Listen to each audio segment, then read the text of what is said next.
Donc, moi, dans ce que j'ai regardé dans ma thèse, je me suis intéressé à certaines évolutions du secteur de l'aide humanitaire, et notamment dans le cadre de ces transformations, quels étaient le rôle et l'influence des dispositifs de contrôle de gestion.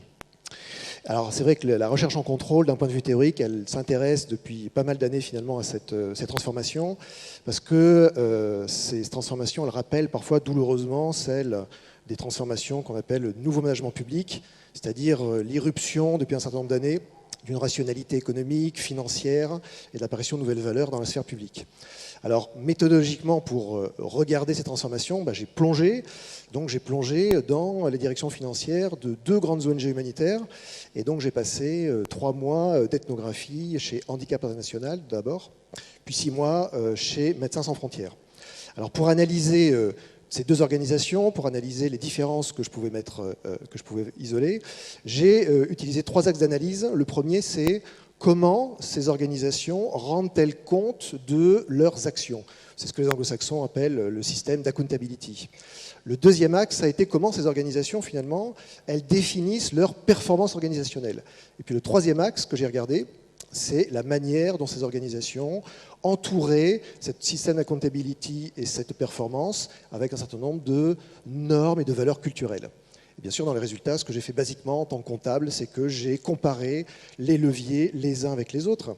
Ce qui m'a finalement amené à montrer que chez Handicap International d'un côté, le système d'accountability, il sert à une chose, il sert à rendre des comptes aux financeurs.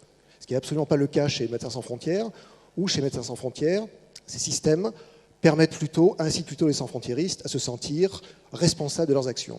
Le modèle de performance de Handicap est un modèle qui repose sur des dispositifs de contrôle-gestion plutôt rigides, centralisés, et qui permettent de calculer une efficience humanitaire.